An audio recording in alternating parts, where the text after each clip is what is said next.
Hi, good afternoon. Do a quick recap of the Florida game. I think we start off with just a great environment in Tiger Stadium. Excited to see our fan base come out and create a great atmosphere for our football team. Again, I think what's important to point out was an incredible individual performance by Jayden Daniels, who certainly put himself as a Heisman candidate with that performance. But it's been a body of work that certainly, I think he's number one in the nation in total offense, passing touchdowns, rushing yards by a quarterback, pass efficiency.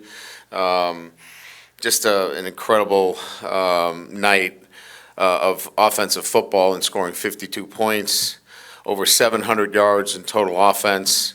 Again, the offense ranks top 10 in the nation in 9 categories, number 1 in the nation in total offense, pass efficiency, and plays of 20-plus yards.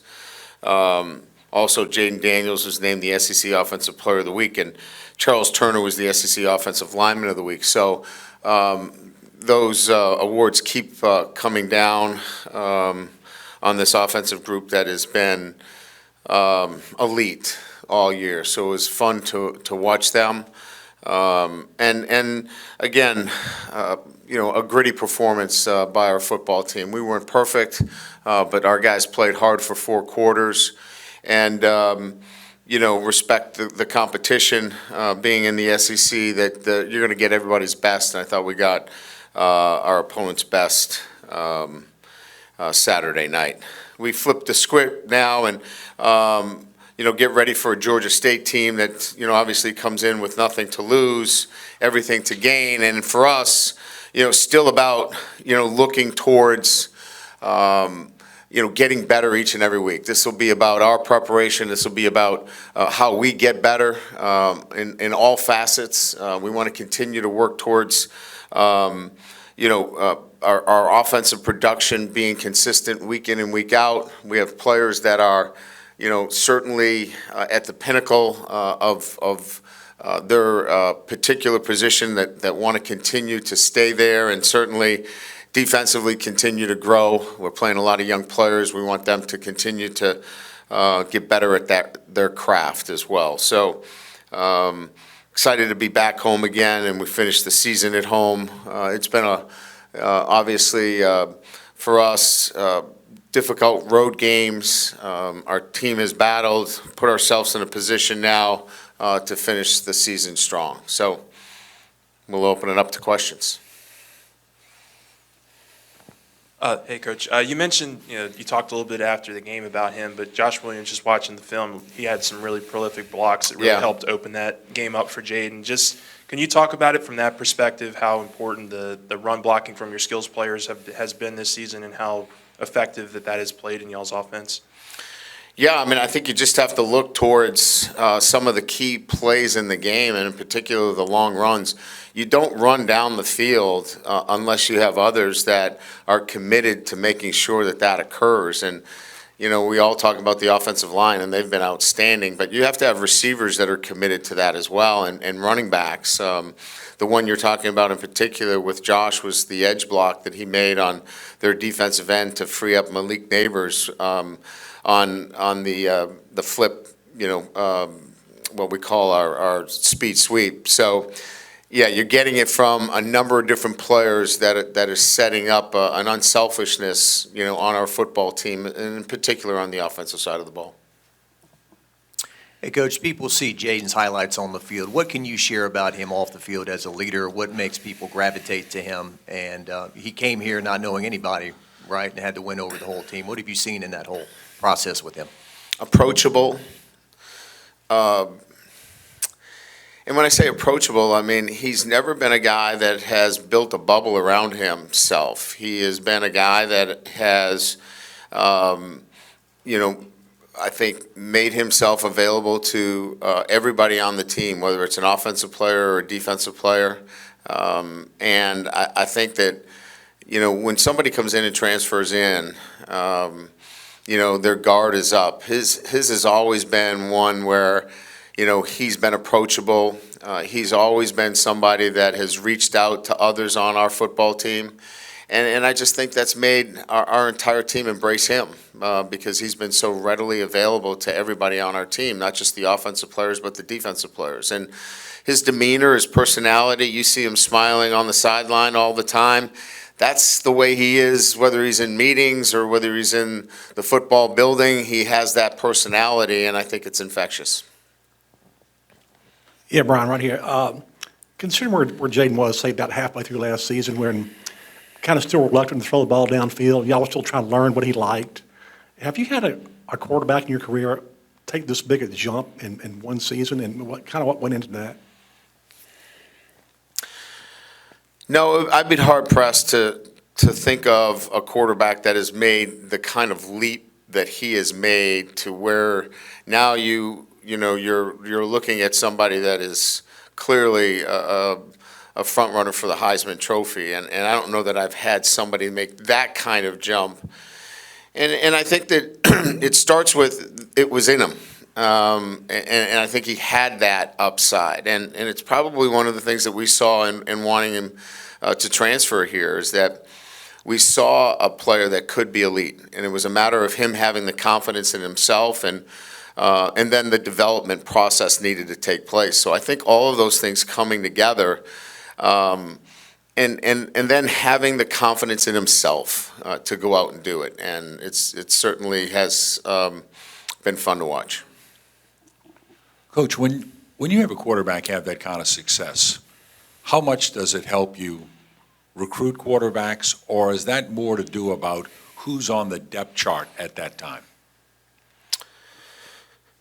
Well, I think in certain instances, if Jayden Daniels was coming back next year, it certainly affects it in some fashion. Or let's say he was a sophomore, it certainly would affect it a little bit, right? But now that he is certainly in his last season of competition, it opens up just the fact that, player development and the ability to compete for the Heisman Trophy exists at LSU because it's not only right now, but it happened a few years ago with another LSU quarterback. So now you're starting to build not an accident, but a trend here at LSU. So that obviously speaks to recruiting and the ability to recruit elite quarterbacks to LSU.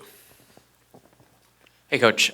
Jimmy Lindsay was back in the fold with you guys for this past game. What is he sort of doing with the team, and how is he sort of integrating back with you guys? Yeah, he has just finished his treatments. So he is in a part-time capacity, really. We're so excited about where he is medically, but there are contingencies in terms of what he can do. He's not out there, 15 hours a day and doing those things, but we're gradually, for his own health, we're bringing him back much more in an administrative role right now. Brian, how much have Mike Denbrock and Joe Sloan factored into the giant success that this offense and Jayden have had this year? Yeah, look, there's an offensive coordinator that is responsible for, orchestrating this, and play calling, has a lot to do with it. When he's not, when the offense is not running well, Matt House has gotten a ton of criticism this year as the defensive coordinator. If our offense isn't going well, Mike Denbrock will get a ton of criticism for, what would be happening on offense. So he deserves a lot of credit for what's happening on the offensive side of the ball. He is, he's the chief play caller. So that comes with the job, right? That comes with the title. But it is a shared responsibility. Joe Sloan is intimately involved in everything we do. Cortez Hankton is. Brad is, Coach Wilson. Frank does an incredible job in factoring in a number of those layers as well. So There's somebody that's going to get a lot of the credit because of the title, but everybody has a shared responsibility. And when it comes to the quarterback, Joe Sloan should get, a lion's share of the credit because he's in that room with them every single day. Hey, Coach, down here. Oh, yeah. Overall, first of all, just injury report for the week. John Emery maybe. John Emery has an ACL tear, so we'll lose him for the season. And I just wanted to ask, we obviously lots to talk about Jayden for the Heisman, but what about Malik Neighbors? He may be in contention for the Blitnikoff Award. What have you seen from him this season? What do you think about his candidacy? I think he's the best wide receiver in the country, and I'm sure that Coach Day is going to say that his guy is the best, and I totally understand that. But Malik Neighbors, in terms of what he does, on jet sweeps, what he does in terms of yards after the catch, catching the ball down the field. I think he is, multi-dimensional in what he does, leading the country in receiving yards. I think he's the best receiver in the country and deserving of being a Blitnikoff Award winner. After the game, you identified Josh and Noah as being contributors. Have you been able to identify anybody on the defensive side of the ball that could help push the program forward in a similar way? Yeah, I mean, I think when I was talking to them, I'm talking about an unselfishness amongst a group of really talented players. One of the things we lack a little bit is the depth, on the defensive side of the ball. But I think a group that has been unselfish this year is our defensive line. We have a lot of really good players, that are fighting for reps, quite frankly, and trying to get as much playing time. A guy like Parashan, for example, who had an outstanding play on quarterback outside the pocket, who's had a really good year for us. He's not getting 50 reps a game. He's somewhere in that 30-something to 25, 30-something, and he's been an unselfish player for us, I would say, Jacobian Guillory, he's been an unselfish player for us. He's been in the 15 to 20. So I would say the defensive line probably ranks similar to the running backs. It's really the only group that we can get too deep in a swing. Everybody else, it's tape them up and see if we can get two guys out there. With some coaching changes going on, the portal window kind of is already opened for some teams with guys. Now that y'all are closer to the 85-man limit than you've been these past two off seasons, what's that process like as you balance the roster and incoming players from high school and potentially the portal? Sure, good question. I think now, really selective in terms of the needs for our program.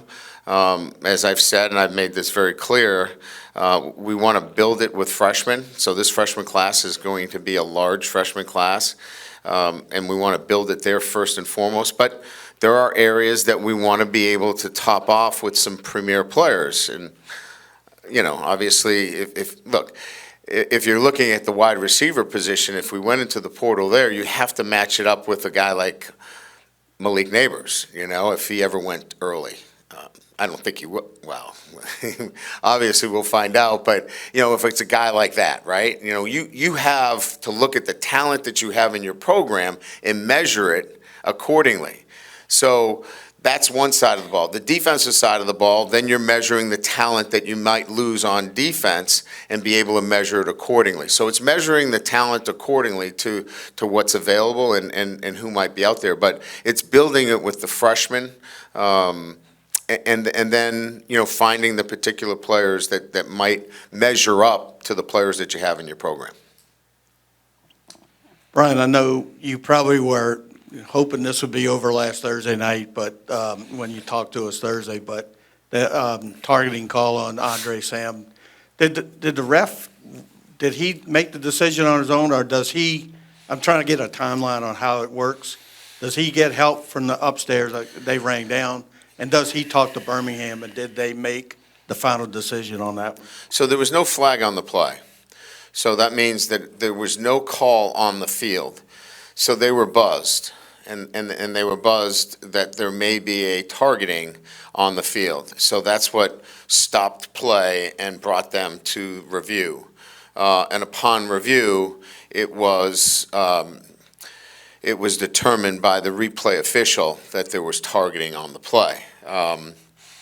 So where my confusion was the week before was that never was there an official underneath the hood, so to speak, on the side, where they bring down and you actually look at the play. So I was confused that, why wasn't it reviewed? They have subsequently said it was reviewed. Well, my question was, well, why is it reviewed one way and not the other? So you don't need the referee then to review, I guess.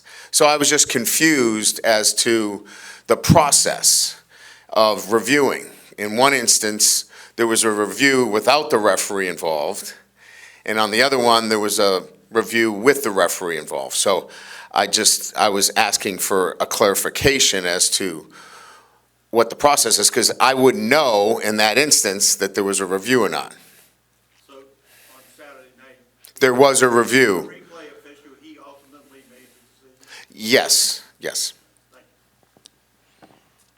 Right up here. Second straight week now, we've seen some of these freshman defensive backs get some really large work. Toviano, Stamps, Ryan Yates had a pretty big role this last weekend. Just how important is this last month for them in terms of just getting the on-field experience for their development this offseason? And just how have you seen them maybe grow in these two games that they've really Yeah, it's absolutely crucial for all of them. And whether they're freshmen or, in their second season of competition. And for some, their second season of competition is not much either. LaTerrence Welch hasn't played very much. Jordan Allen hasn't played very much. He played a lot on Saturday. So even those guys that are out there, it's absolutely crucial, first of all, that they're on film, because we've got to be able to teach off of the film that they have. And then be able to correct and build some confidence with them moving forward. So these are crucial times for them.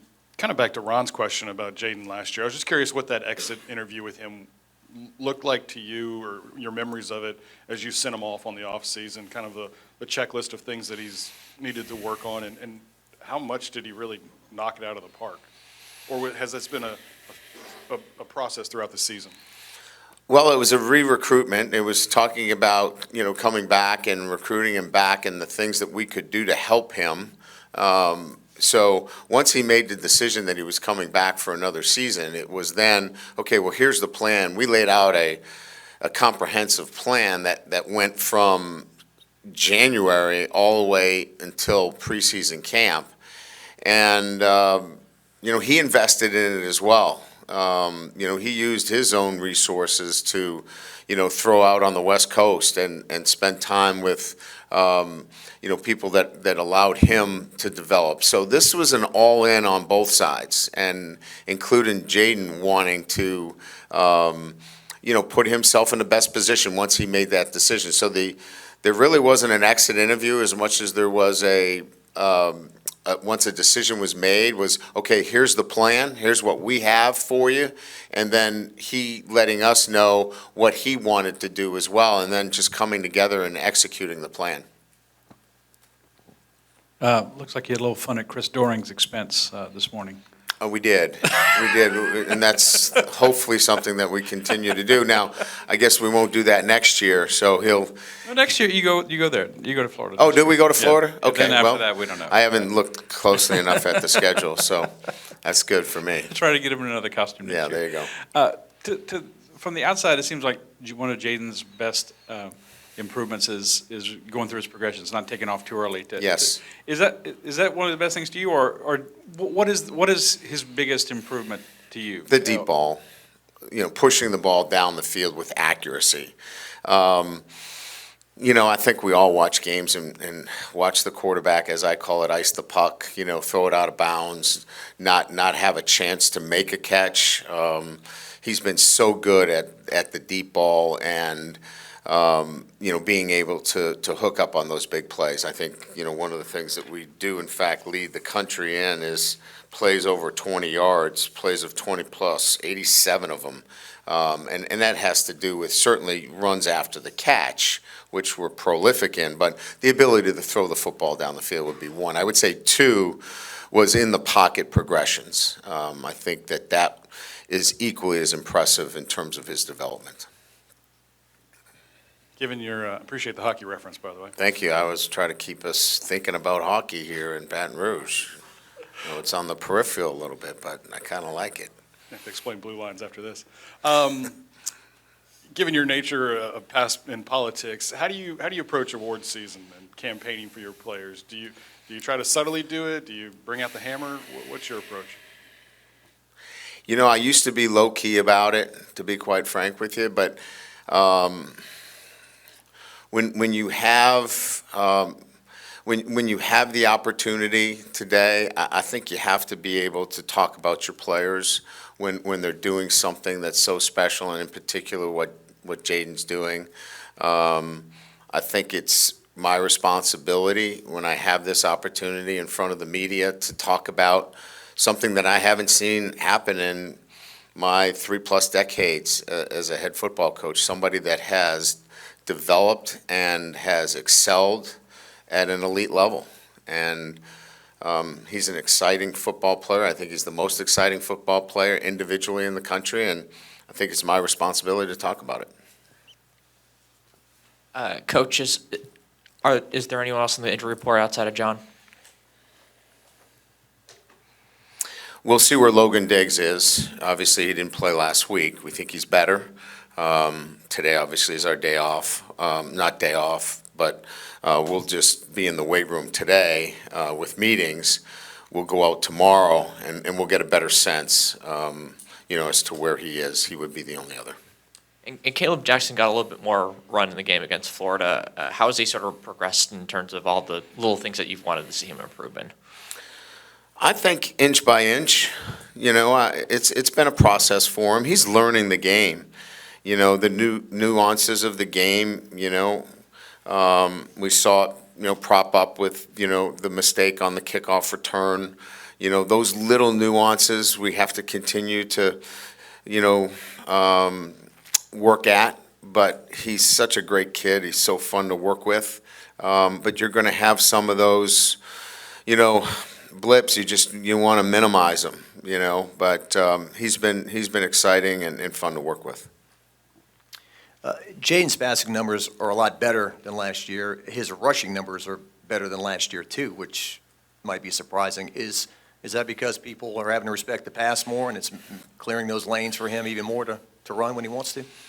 Well, Jack, you would think that there's got to be a way to defend him. Last night or Saturday night, they overload pressured. And what their hope was with overload pressure and then faking overload pressure, that there could be some confusion for him. It really took him, probably 2 or 3 times to see it. And then once he saw it, he was able to handle it. So the big difference is with him is last year that might have taken him 2 games. He sees it a couple of times.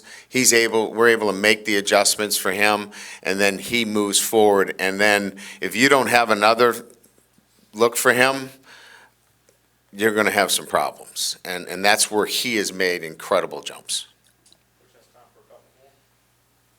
Why do you think he's so elusive? Even when people get to him, they can't keep his legs. They can't get his ankles. We've talked about this in with our strength and conditioning team.